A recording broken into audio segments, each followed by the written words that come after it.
About 2 in 10 children in India are either obese or overweight. It is a lifetime risk.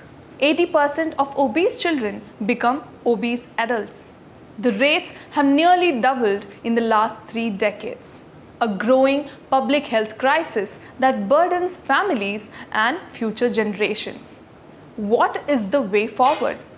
Welcome to Second Opinion, where experts speak first. Childhood obesity is one of the most pressing health issues today, where excess body fat negatively impacts a child's health and well-being.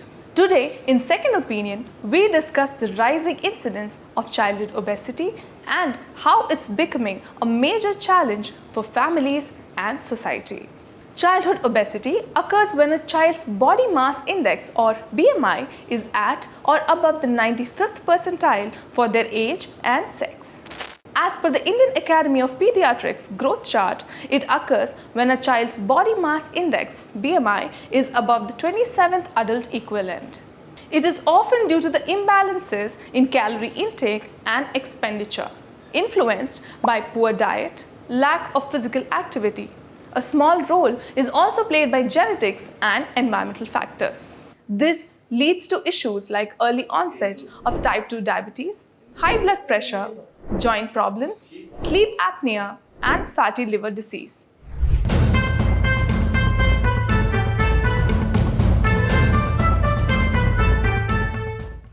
In children under the age of 5 years, the prevalence of overweight or obesity combined was 1.5% in 2005-06, which gradually rose to 2.6% in 2015-16 and further increased to approximately 3.4% as of 2019-21, marking a 126% increase from 2005-06 based on the National Family Health Survey. Among school-going children and adolescents of 5 to 19 years old, a 2023 meta-analysis of 21 studies between 2003 and 2023 reported a pooled obesity prevalence of 8.4% and overweight prevalence of 12.4%, totaling 20.8% for overweight and obesity combined.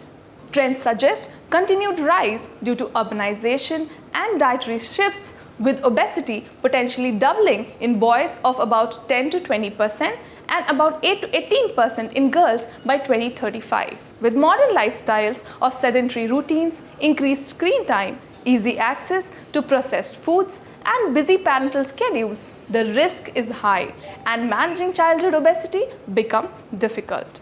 Besides genetics, there are environmental, behavioral, and socioeconomic factors also causing childhood obesity. Childhood obesity brings risks like insulin resistance, hypertension, high cholesterol, heart disease, and metabolic issues. But why is childhood obesity becoming a public health challenge? Let's hear it from the experts. Westernization of diet, so predominant intake of junk foods which are rich in fat, salt and sugar has become very rampant among our children. There's a balance between the diet intake and exercise. So this balance, when it is tilted towards more calorie intake and less calorie expenditure, it leads to weight gain. So if you see, even the portion sizes which are being eaten by our children is more compared to previously. So when you go to a hotel or when they eat popcorn at cinema theater, if you see, the portion sizes are very huge. So this increased portion size leads to increased calorie intake. These junk foods are more freely available compared to the healthy, nutritious foods. So obesity, what it does is, it does not allow our hormones to act well, mainly the insulin hormone. So when the insulin hormone is not able to act well, what happens is that the sugar starts to increase. So this happens over a couple of years. So previously, diabetes was known as an adult onset disease, and we used to see diabetes at around 40 to 50 years of age. Now, because of the high rates of obesity and predominance of westernization of diet with high refined flour intake, what is happening is we are seeing diabetes at a very young age. Around teenagers itself, they are developing type 2 diabetes. There are other health complications, if you see, are high BP, hypertension, high cholesterol, that is dyslipidemia, and polycystic ovaries may happen in girl children. And we are quite commonly seeing fatty liver also nowadays. Even in normal weight children, fatty liver incidence is becoming higher because of the junk food intake. Genetic factors can contribute to childhood obesity. But are they the sole or primary cause in most cases? The diets of parents can also impact the diet patterns of children. How does that impact them? If their pre-pregnancy BMI is higher during the pregnancy, there is a risk of chances of baby with obesity risk. During the pregnancy, cravings of mother will be in higher state. So at that time, the inclusions of unhealthy food will lead to a childhood obesity risk at the later stage. First thing is to maintain healthy weight during the pregnancy and healthy proper physical activity and some behavioral changes which is in eating habits and proper sleep and limit consumptions of junk foods and increase consumptions of whole grains, nuts, pulses and protein riches and proper adequate physical activity. Obesity affects school performance, social life, and mental health, not just physically but emotionally too. Obesity again is multifactorial, and the blame game approach has to be stopped in addressing it. Every child faces a lot of self-criticism, low self-esteem, and a hopeless attitude when they are obese, especially the teenage, the critical age of self-identity establishment. They have a very low self-esteem if they are obese. So that low self-esteem again leads to stress and overeating, and again poor performance in whatever that they are doing. So increase the self-consciousness of so obese child always feels low in self-esteem, and hence his performance again gets reduced. Talking about the management of childhood obesity, the challenge is even greater amid the busy lifestyles of today, less open spaces and easy availability of processed foods. Despite all the challenges, doctors say that families can manage and prevent obesity by incorporating dietary and lifestyle changes that promote healthy growth. The management is always a team-based approach, forming a therapeutic alliance of the child, his family, and the doctors.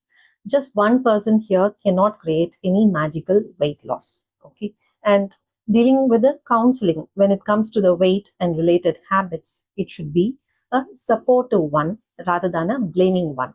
It should be a collaborative one rather than a prescriptive one. And all those focused should be on the long-term behavior changes rather than a short-term crash diet or an exercise.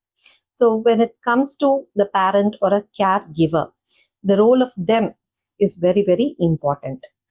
They become a role model. Children are very poor listeners. When you say, go for a walk, hit the gym, do this, do that, they are not going to listen to you.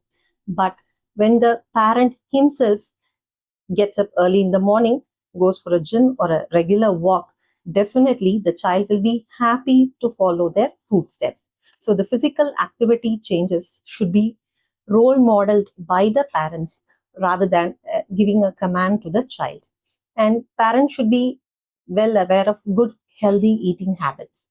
A balanced plate is actually 1/4 each for the fruits, the grains, the vegetables, and the proteins. When it comes to the protein, everybody needs 1 gram per kg per day of protein intake, and that they should be well aware of that. And good portion of fruits and vegetables. So when you give fiber is very important in addressing the obesity. We have to restrict the sugared beverages, ice creams, chocolates, and the highly salted, ultra-processed foods like snacks, chips, and other things. Childhood obesity impacts the future generations, and there are ways to prevent it. If you see your child or someone you know struggling with childhood obesity, consult a pediatrician and a dietitian. That's all for this episode of Second Opinion.